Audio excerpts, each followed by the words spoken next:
Meus queridos irmãos, companheiros de lutas redentoras, matriculados neste divino educandário que é a Terra.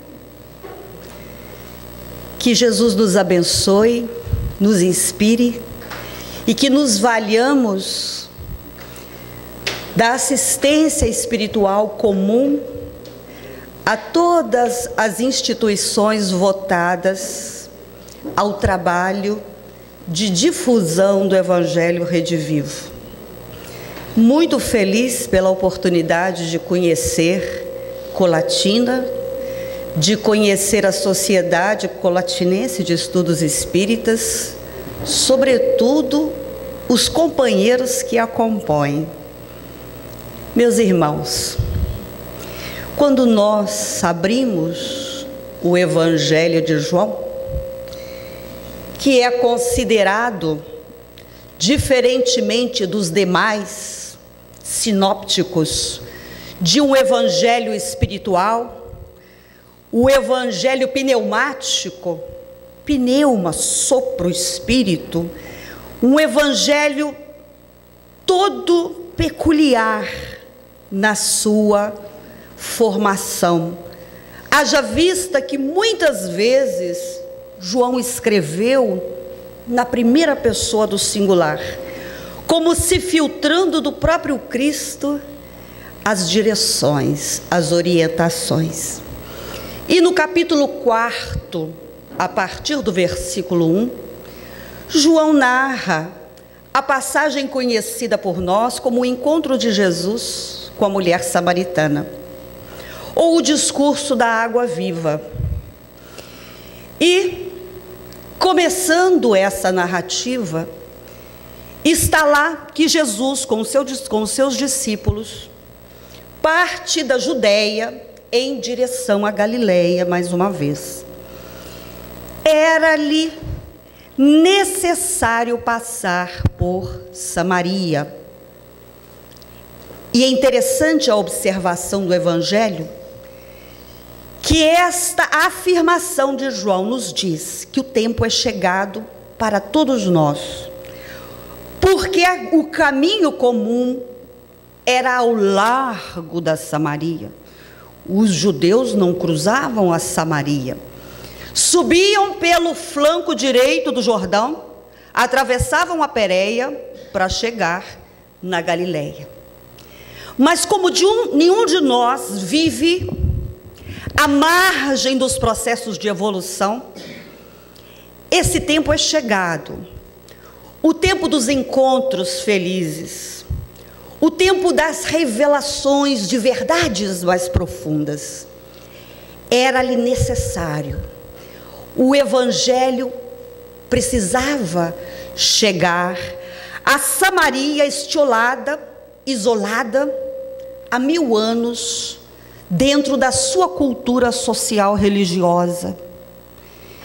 E antes que nós adentremos pela passagem propriamente, vamos buscar há 1000 anos o porquê deste isolamento que vemos e ouvimos muitas vezes no meio espírita ser veiculado, o porquê desta dissociação dos judeus ortodoxos.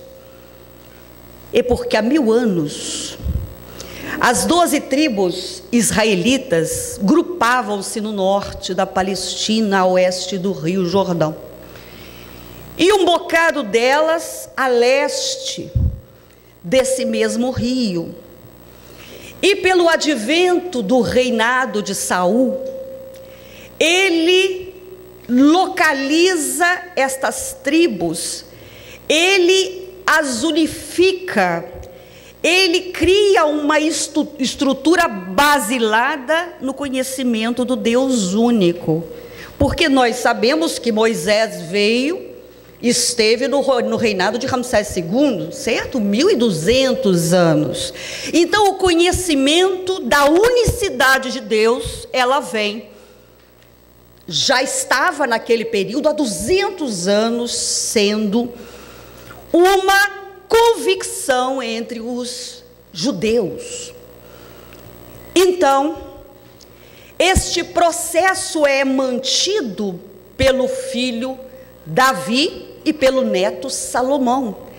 Mas ao desencarnar Salomão, há uma cisão entre estas 12 tribos, e 10 delas se agrupam ao norte da Palestina, formando o reino de Israel, ou da Samaria, e as restantes o reino de Judá, com um ponto de culto em Jerusalém.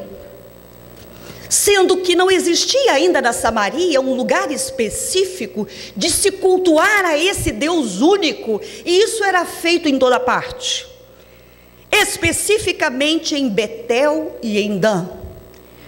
Mas eram os períodos das grandes conquistas, e em 722, o assírio Salmaneser invade a Samaria, e no seu politeísmo cultural, ele transforma aquela crença do Deus único a partir da adoração de vários deuses, principalmente do deus Assur. E nesse momento ele deporta vários samaritanos para pontos diferentes dos seus domínios, e ele traz para a Samaria, dentre os povos conquistados, criaturas de todas as etnias, de várias culturas, e começa uma grande miscigenação cultural religiosa dentro da Samaria. Em 500 aproximadamente antes de Cristo, é a vez de Alexandre o Grande, e esse macedônio assertivo, guerreiro, ele também toma Samaria para o seu domínio. E aquilo perdura não através da sua mão forte, mas através de um dos seus generais, Antíoco Epifânio, Antíoco VI. E ali, mais uma vez, é olvidada qualquer experiência desse conhecimento na unicidade de Deus para uma imposição, para uma adulteração desse conhecimento que basila nossa crença espíritas. Porque sem o conhecimento da unicidade de Deus, não há qualquer sentido naquilo que nós cremos hoje como espíritas. Não é? A primeira revelação, o Deus único, Jesus e o seu evangelho, como a estrutura moral a fazer com que esse conhecimento tenha uma caminhada e uma aplicação feliz. E a terceira revelação, a nossa doutrina espírita. Portanto, estava na programação divina o advento dessa revelação. Isso já ali naquele momento era fundamental para aquela estrutura de crença. Mas os gregos também, por sua vez, oprimem esse tipo de conhecimento importante e instauram também as suas crenças politeístas. Eles dedicam, nesse período, já existia o templo no Monte Gerizim, mostrando que, malgrado as adversidades, nós podemos fazer valer as nossas crenças. Ora, mas tudo é difícil, as opressões são grandes, porque nós temos que contextualizar o Evangelho e os conhecimentos para a nossa realidade atual.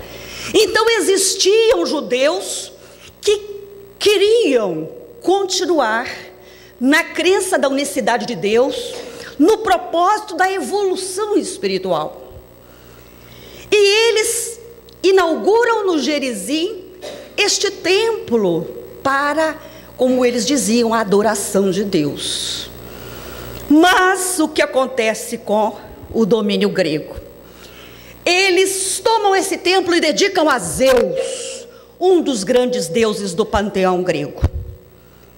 E essa situação se arrasta, e em 108 a.C., Hircano I e a saga dos Hircanos, o Asmoneu, domina a Samaria, destrói esse templo e sufoca a crença do Deus único. Essa é a saga difícil dos samaritanos. E quando, no limiar da era cristã, nós sabemos que é o Estado romano que está presente ali na Samaria, tomando-a como uma província. E é Copônios que é o governador. Também uma cultura politeísta. Adoravam os vários deuses.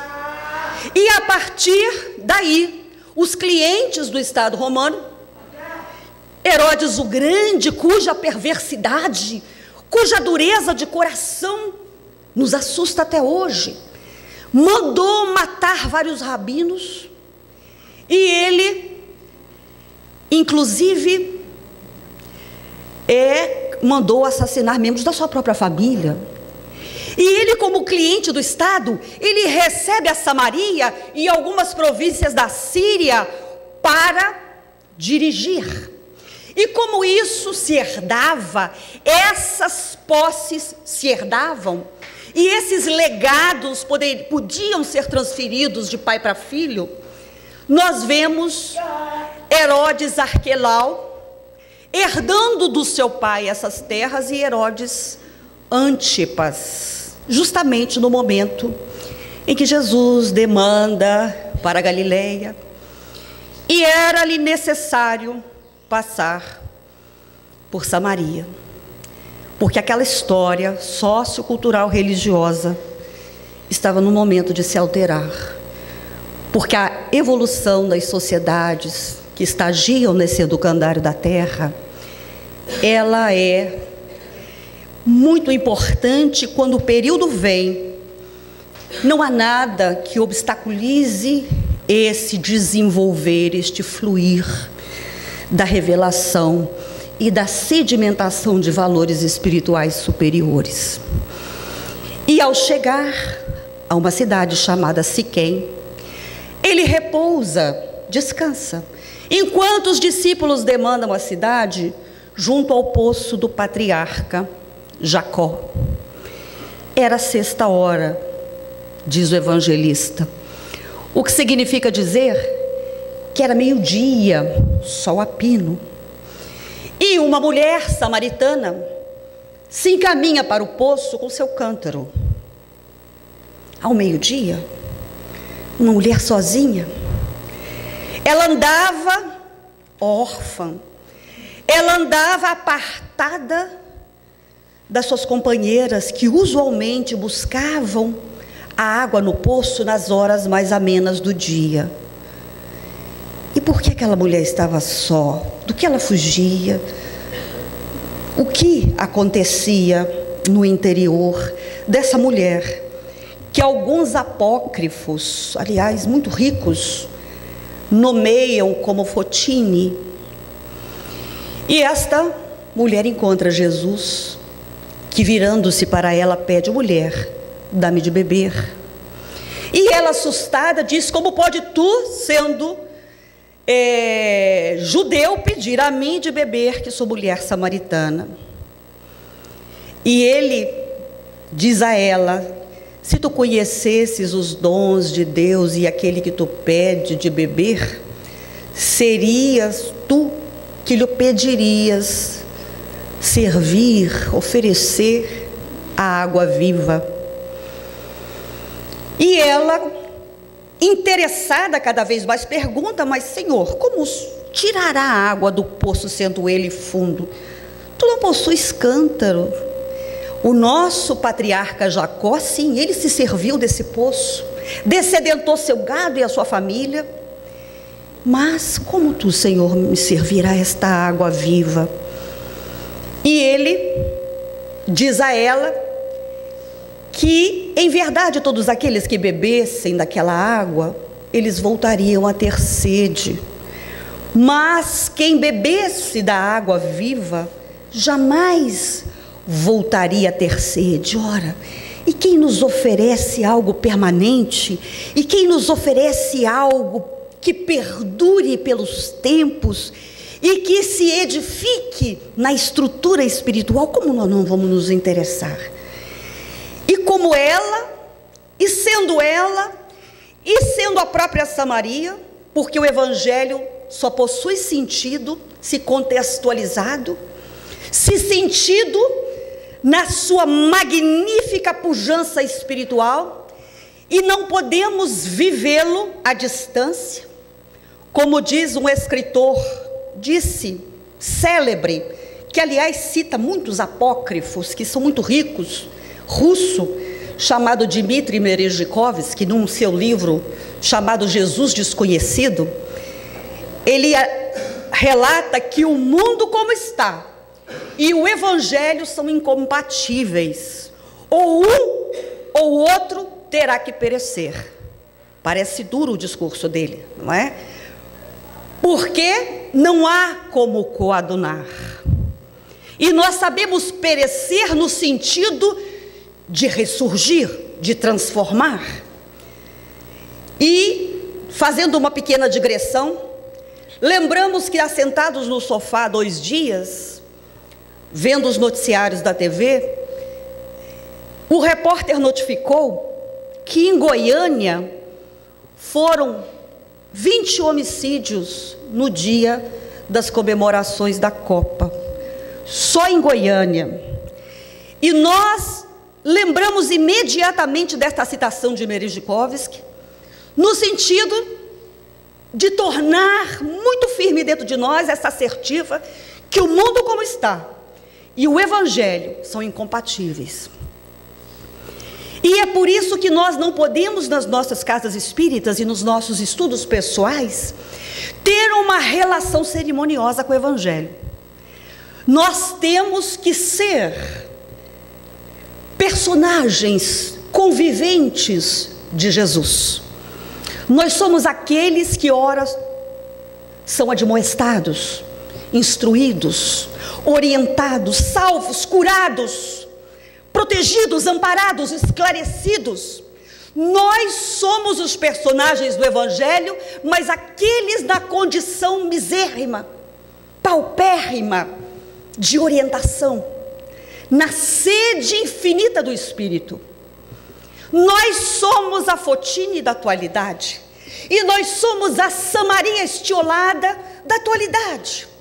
Quantos séculos nós temos caminhado, deixando as sementes das convicções mais sagradas serem abafadas pelas pressões exteriores, serem adulteradas pelas condições sociais dentro das quais somos inseridos para aprendizado, reagindo sobre nós, e vamos de maneira amodorrada, esquecida, um pouco amedrontados, deixando o trabalho da germinação dessa semente basilar ser sufocada. E neste discurso de Jesus com ela, com a Samaria, conosco, ele diz: vai e chama teu marido, evoca teu passado. Não é possível a evolução sem a evocação e a revisão de um passado. Não é possível a mudança sem passarmos a limpo questões estruturais que estão vincadas na nossa estrutura espiritual. É preciso convidar o passado, é preciso rever as nossas posturas automáticas de personalidade, de comportamento, as nossas fixações de comportamento, dado que repetidas através dos séculos. Vai, chama teu marido. Minha filha, vai, convida o teu passado à revisão. Convida toda a sua caminhada para que ela se torne uma base para o teu futuro.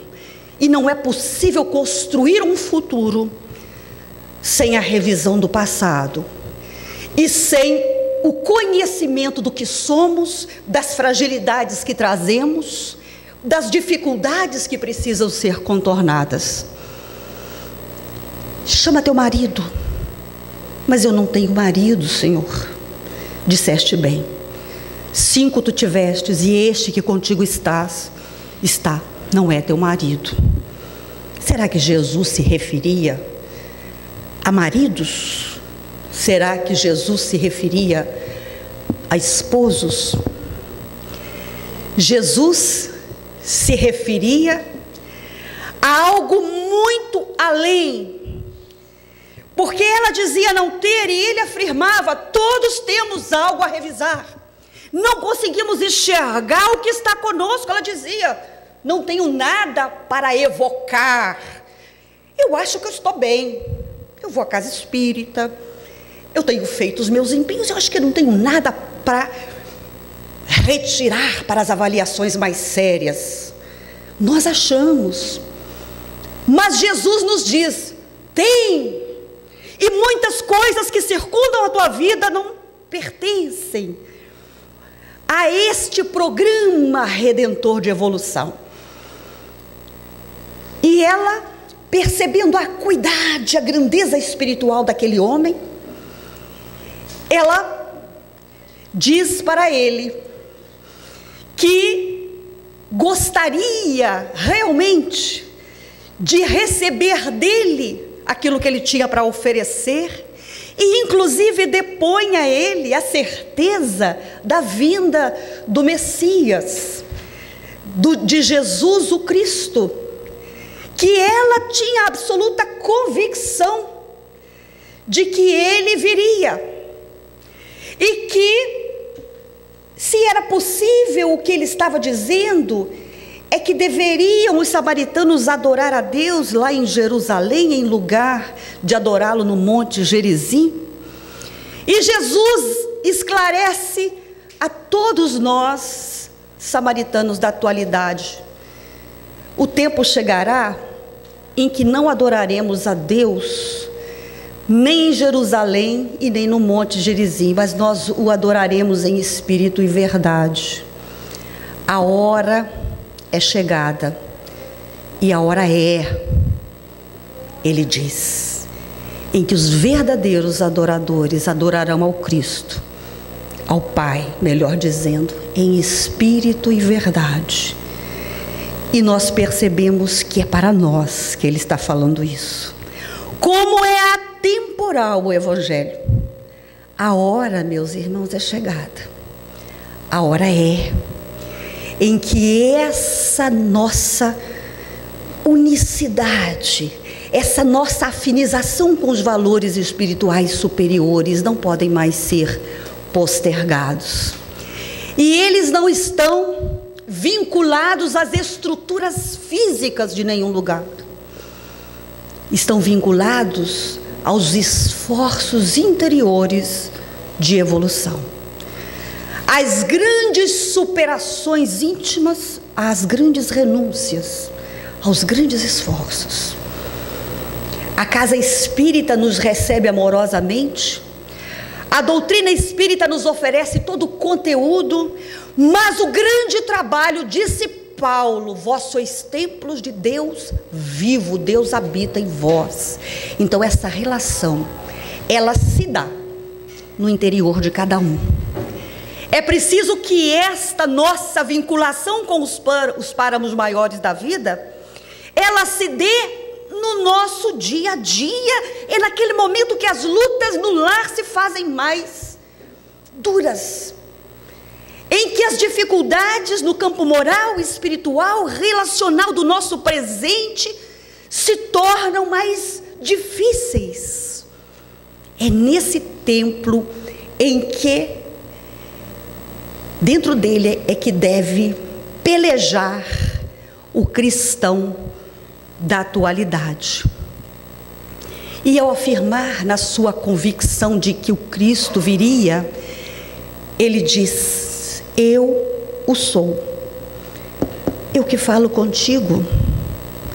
Quantas vezes nós também não reconhecemos as grandes oblações espirituais que estão ao nosso redor. E elas vêm, meus irmãos, às vezes, não só em situações confortáveis. Estas oportunidades, elas vêm, obrigada, querida, elas vêm por adversidades, porque a adversidade, ela é um material importantíssimo nesse processo educativo de almas. Não esperemos caminhada tranquila para justificar os nossos maiores empenhos de evolução, porque o grande material didático é a adversidade, é o aparar de arestas na convivência doméstica, na convivência na casa espírita, na convivência social e nas próprias questões íntimas que precisamos ajustar. E buscando mergulhar, como diz o próprio Merezhkovsky, nesse evangelho que é como um céu estrelado, que quanto mais admiramos, mais estrelas nós vemos, nós percebemos que considerar alguém senhor da sua vida é porque tudo gira em torno dele, isso é cultural. E o termo hebraico para marido é o mesmo que para esposo, é o mesmo que para senhor. E se nós tivermos a oportunidade de ir à Índia, agora, na atualidade, ao Paquistão, as esposas chamam os seus companheiros de senhor. Nós estivemos lá e nós vimos isso pessoalmente. Não se alimentam senão depois dos seus senhores. Primeiro os seus senhores, depois as suas próprias necessidades. Então vejamos o que não significava isso aquele tempo, em que os senhores exerciam tal influência sobre a individualidade feminina. Mas como não podemos olhar e conviver com Jesus, que é o mesmo que conviver com o seu evangelho, de maneira formal, de maneira distante, não vale para nós a hermenêutica, né? O estudo das linhas, as traduções exímias. Nós precisamos de uma exegese profunda, de um mergulho para arrancar o espírito da letra. Nós vemos que nós também deixamos muita coisa adulterar em nós através dos séculos, que muitos têm sido os nossos senhores, muitos têm sido os nossos dominadores. No caso social, cultural, religioso da Samaria, observamos que o primeiro esposo e senhor que sufocou as estruturas do conhecimento da unicidade de Deus foi Salmaneser. O segundo senhor que chega junto àquela sociedade em evolução, porque nós evoluímos em sociedade, é Alexandre, é o seu legado, Antíoco, na instauração do politeísmo, na instauração de valores muito aquém do conhecimento da unicidade de Deus.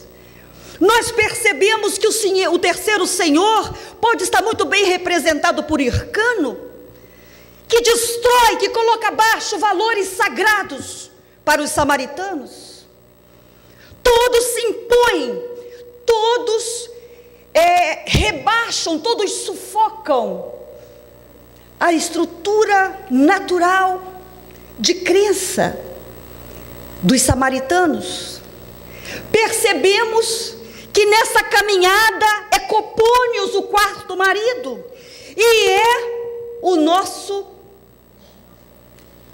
conhecido Herodes o quinto, tantos foram teus senhores que modificaram esta caminhada evolucional, e este com quem agora estás, Antipas, dissociado dos valores mais sagrados de uma sociedade padecente, carecente de evolução, de caminhada ascensional no campo do espírito, ele se referia a estas imposições que na atualidade nós podemos entender como que, hein, meus irmãos? Nós estamos aqui pejados de dificuldades, não é à toa. Então nós precisamos chamar os nossos maridos. Nós precisamos, vai e chama teus senhores do passado. Quem será que são os principais senhores do nosso passado? Diz o Evangelho, segundo o Espiritismo, que o interesse pessoal é o pai de todos os nossos vícios. O egoísmo, o interesse pessoal está capitaneando, quem sabe há séculos, as nossas dificuldades. A vaidade, a ambição pelo poder. O que mais tem sido entrave para esse encontro libertador com o nosso Cristo íntimo? O que em nós precisa ser evocado? E essa resposta somente nós podemos dar a nós mesmos. O que cada um de nós precisa responder? É imperativo que seja feito agora. A hora é chegada, e a hora é em que o nosso modus operandi, a nossa maneira de aproximação com Deus, ele se modifique e seja algo mais de profundidade do que de periferia, mais de vivência, não é? Do que de discurso. A hora é chegada e a hora é, e que não nos interessa mais o que é visto, o que é julgado, o que é apreciado, mas aquilo que é em essência, porque é isso que vai fazer a diferença na nossa trajetória evolutiva. Não são os adornos do intelecto, não são as garantias do conhecimento. Eu conheço toda a doutrina espírita, tudo que sai eu leio. Eu já estudei as obras básicas. Eu me sinto absolutamente seguro no campo do conhecimento. Um passo. Nós precisamos agora nos sentir tranquilos no campo da ação, no campo dos movimentos que ninguém vê, no campo das modificações a partir deste chamado, a partir deste convite e de uma observação muito sincera do que precisamos modificar para que esse nosso futuro seja construído em bases mais felizes. O Espiritismo, ele é esta proposta que se vinca na lucidez desta fé que raciocina, mas o coração pulsante da nossa doutrina é Jesus, e são as suas admoestações, orientações, que vão fazer com que nós coloquemos em prática e façamos uma boa aplicação do conhecimento que já trazemos, porque o intelecto brilhante não nos garante ascensão espiritual. Conhecer somente não nos garante modificação vibratória para chegarmos aos páramos de convivência espiritual mais felizes. E a proposta esta vai, minha filha, nós somos a Samaria. A Samaria que se foi dominada por imposições exteriores, em muitos momentos também se acovardou, em muitos momentos também se aquietou, em muitos momentos também desistiu de lutar. E é isto que precisa ser visto, revisto, quando nós apontamos os nossos dedos e dizemos: a situação do meu lar, ela é cogente, ela é impositiva, é muito difícil o trabalho dentro da dificuldade que eu vivo. Vocês não têm o marido que eu tenho, vocês não têm a companheira que eu tenho, vocês não têm os filhos, problemas que eu tenho, vocês não sabem o que é isso. Eu tenho conhecimento espírita, mas as imposições exteriores são grandes. As minhas condições socioeconômicas são difíceis. E por mais que eu tente, eu preciso correr na vida para a sustentação da minha vida material. E nós somos hábeis, muito habilidosos nas justificativas, porque se estas imposições vêm, elas vêm como elementos educativos, elas querem nos dizer alguma coisa. Se essas dificuldades nos circundam, elas estão nos mandando alguns sinais. E elas estão nos convidando a algo que só cada um deverá perceber o que seja. Embora a dificuldade, existe algum setor de movimento que eu posso modificar.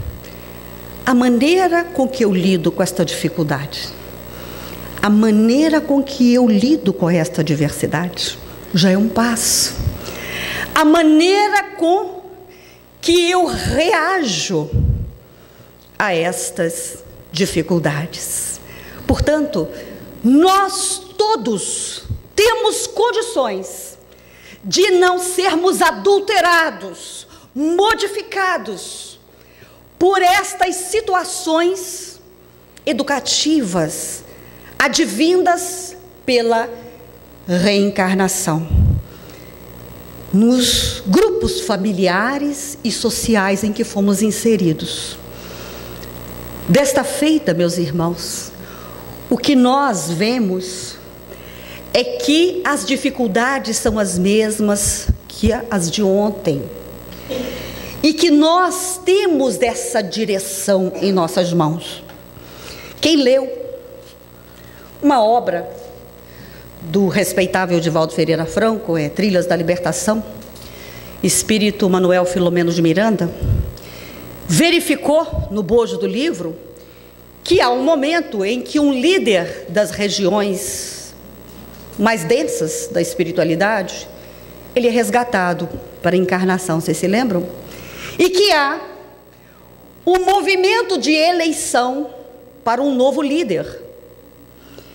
E é feito num ambiente lúgubre, iluminado por tochas, em que as figuras mais comprometidas se apresentam para liderar processos de opressão sobre os novos círculos do cristianismo redivivo. É sobre qualquer um.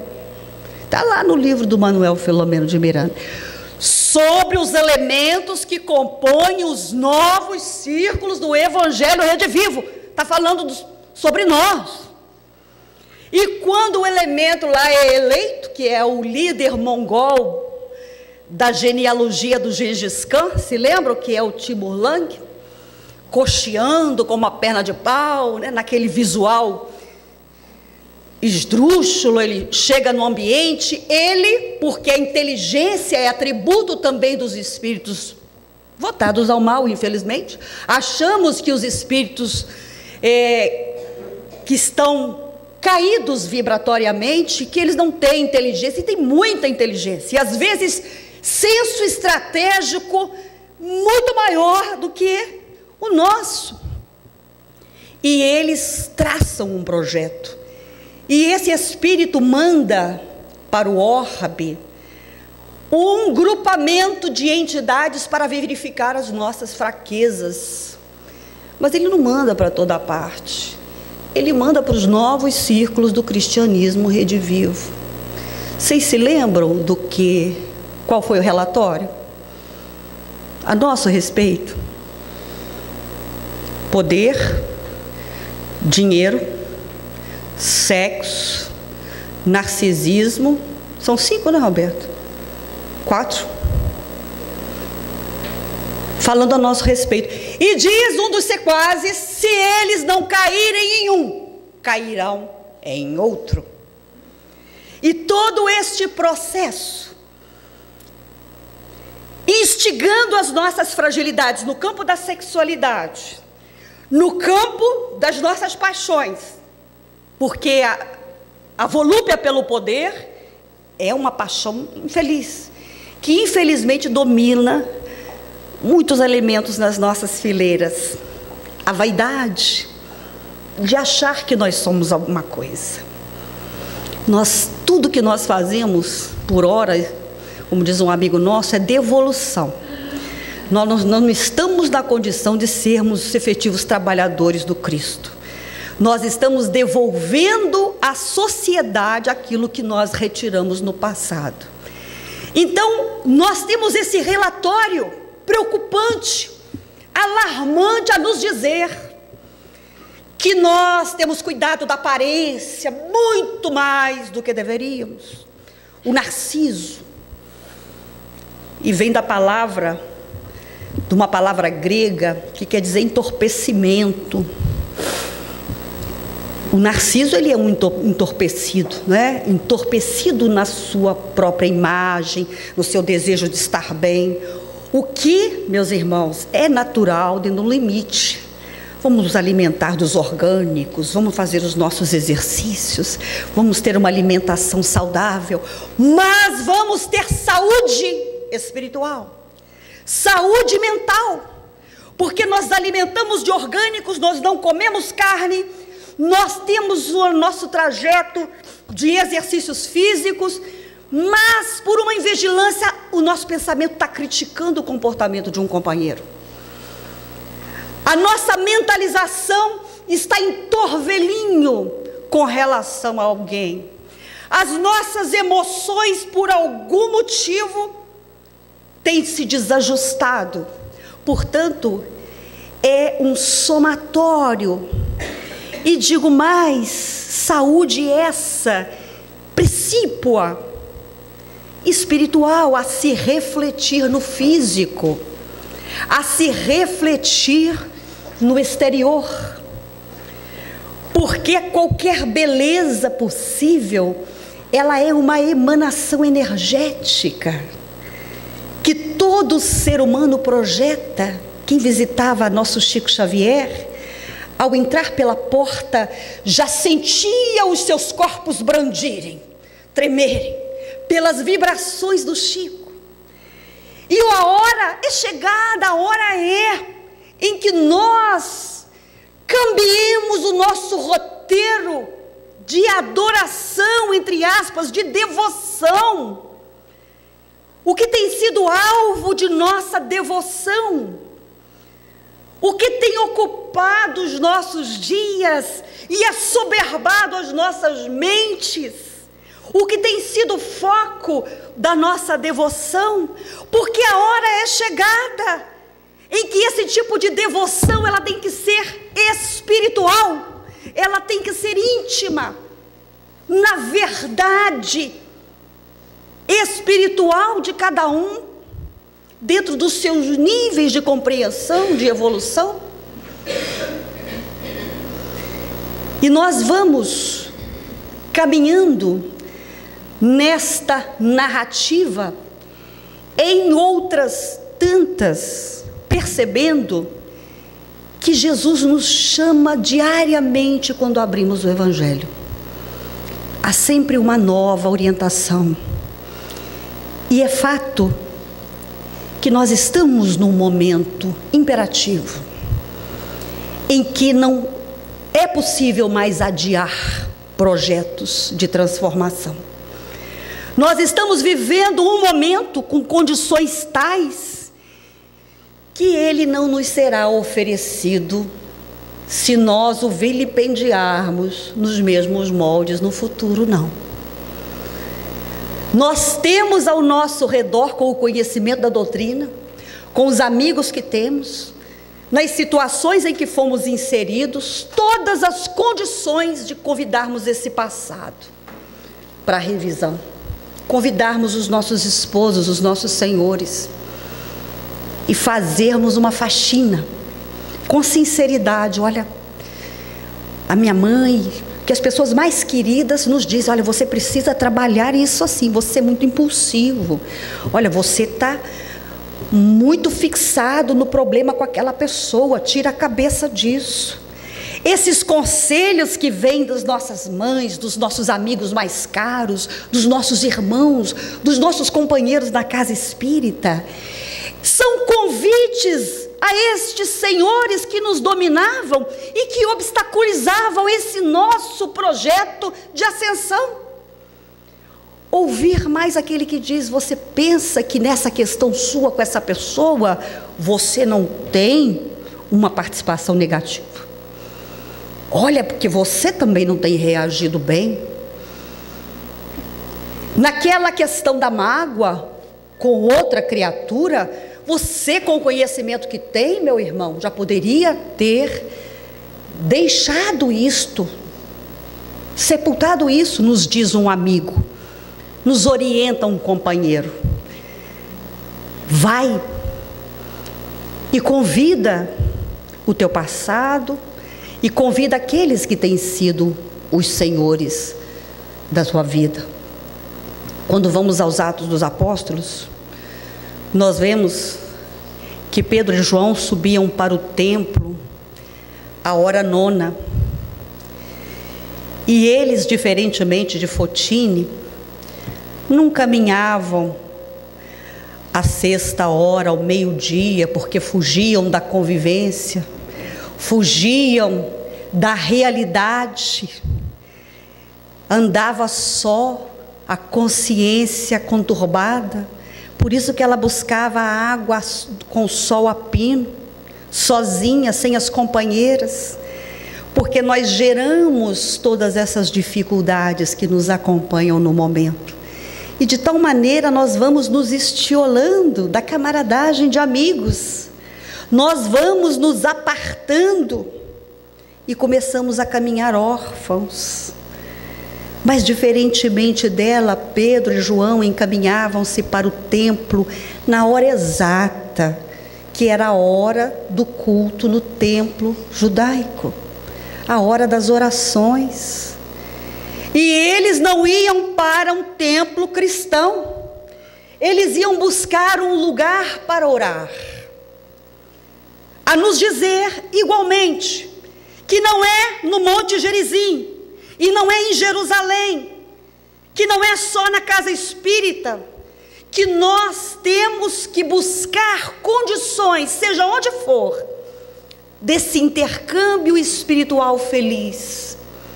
Eles poderiam não ir a um templo judaico, dado que tinham conhecimentos mais abrangentes com a convivência com o Cristo, mas eles vão ao templo, respeitando o horário de culto. E nós temos respeitado as condições exteriores para fazer valer o conhecimento que trazemos. Eu não posso caminhar ali com fulano ou com Beltrano naquele lugar, porque eu já tenho conhecimento e eu não coaduno com aquilo outro. E nós voltamos o nosso pensamento para o nosso querido Chico e verificamos que, como Jesus, ele buscava a companhia dos menos afortunados, das pessoas à margem da sociedade, né? Foi levado para um prostíbulo nos seus verdes anos pelo seu pai. Ele transformava as condições em que ele era chamado a conviver. E muitas vezes nós, por escusas do conhecimento que nós temos, nós dizemos: não posso ir ali, não posso conviver aqui. Não, o fulano está vindo na casa espírita, mas ele tem, como diz a minha filha de 14 anos, ele tem um passado dálmata, cheio de manchas negras. Então, nós temos esses senões Nós temos esta dificuldade e nós vemos em Pedro e João, no momento que eles se encaminham para o templo, que eles cumprem serenamente o que Jesus preceituou. Meu filho, ora, faz o teu intercâmbio com Deus, dá o teu melhor, seja onde você estiver, oferece o teu melhor. Malgrado as circunstâncias, o outro vai responder pelas suas plantações. Todo dia era levado para o templo um homem que desde o ventre da sua mãe era coxo, a porta chamada Formosa, para esmolar. Ora, se nós temos ainda dificuldades e não somos o Pedro a representar o discípulo mais velho e a representar os espíritos mais amadurecidos, buscando uma compreensão da letra, a representar aquelas almas mais maduras, e João, o discípulo mais jovem, a representar aqueles também com os quais deveremos unir mãos nesse maravilhoso processo de caminhada evolutiva.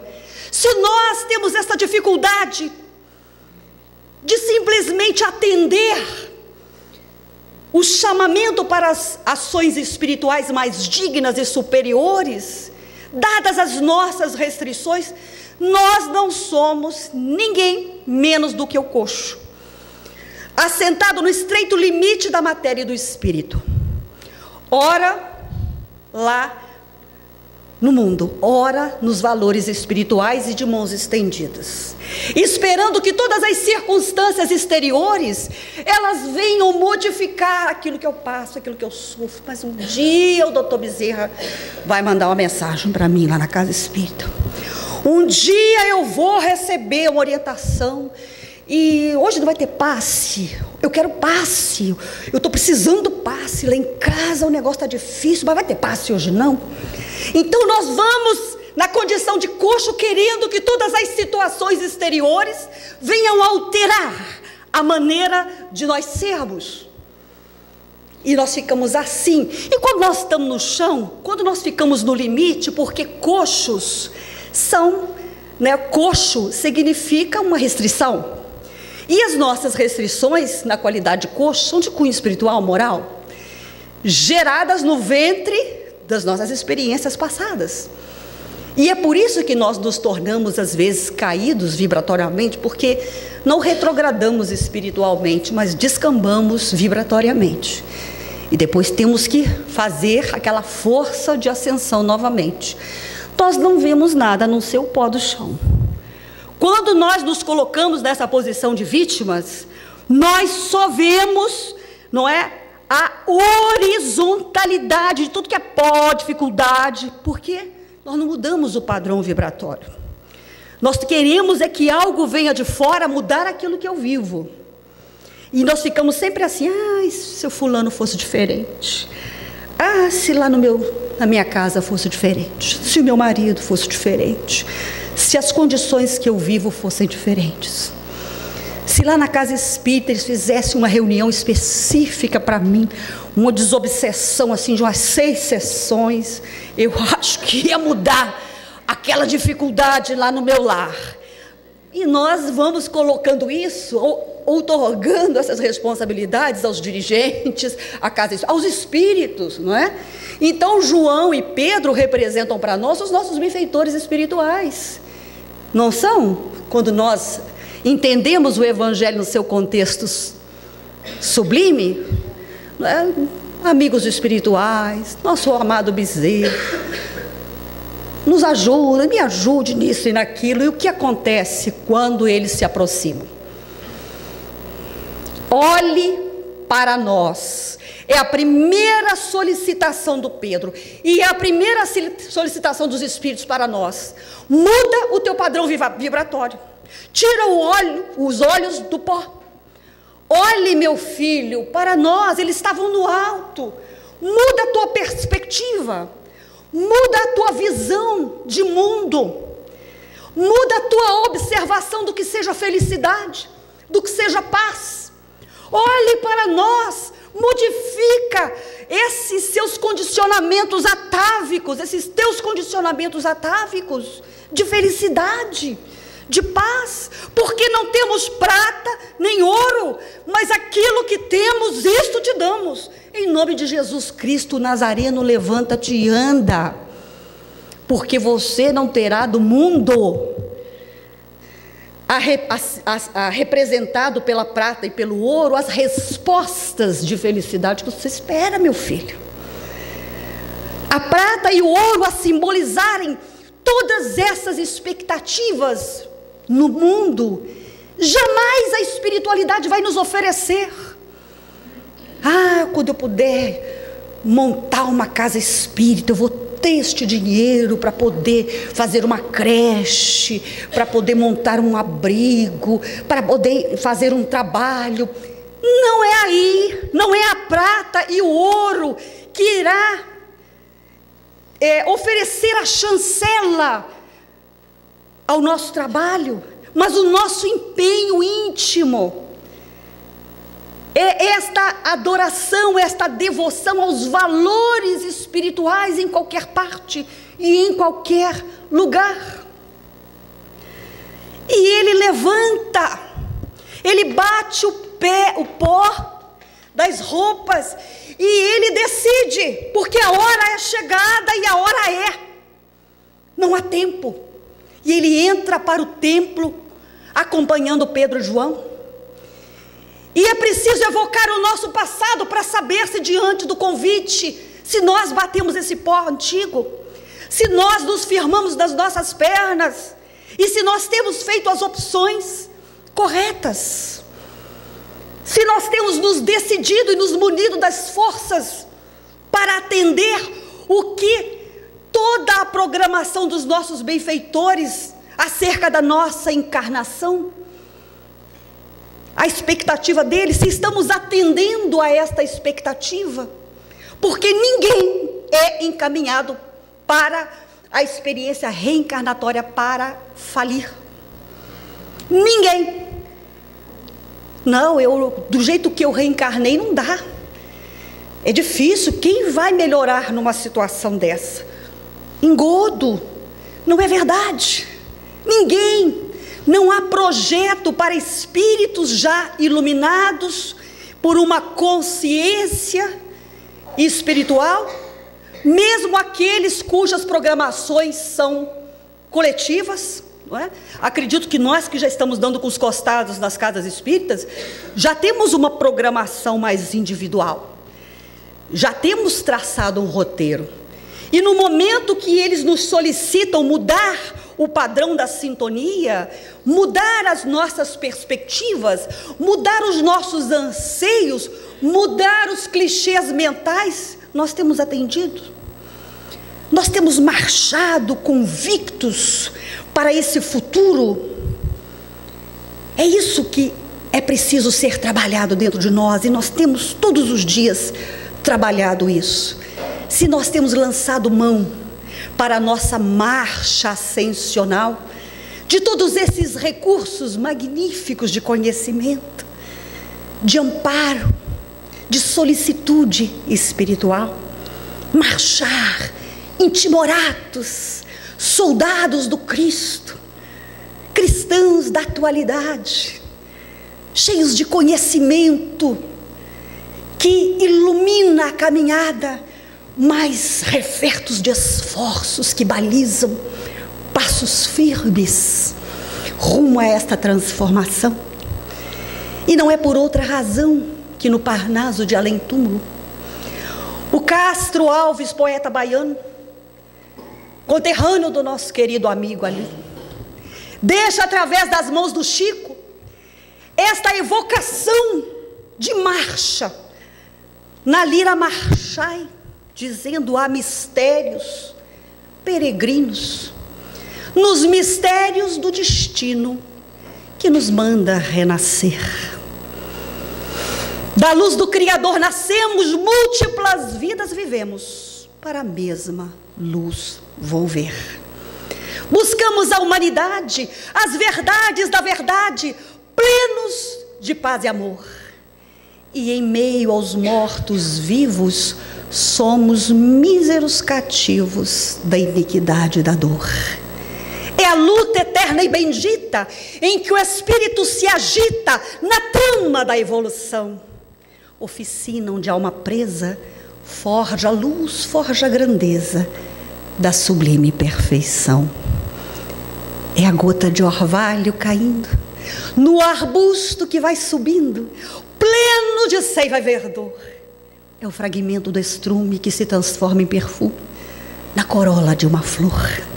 É a flor que terna expirando cai ao solo fecundando o chão duro que produz, deixando um aroma leve na brisa que passa breve nas madrugadas de luz. É a rija bigorna, é o malho, pelas foinas do trabalho, a enxada fazendo pão, o escopro dos escultores transformando pedra em flores, em carraras de eleição. É a dor, meus irmãos, é o passado que precisa ser convidado, que através dos anos, dos algozes, dos tiranos, anjos puríssimos faz, transmutando os neros rudes em arautos de virtudes, em mensageiros de paz. Tudo evolui, tudo sonha, na imortal ânsia risonha de mais crescer, mais galgar. A vida é luz, é esplendor, Deus somente é seu amor, e o universo é o seu altar. A hora é chegada, a hora é muita paz.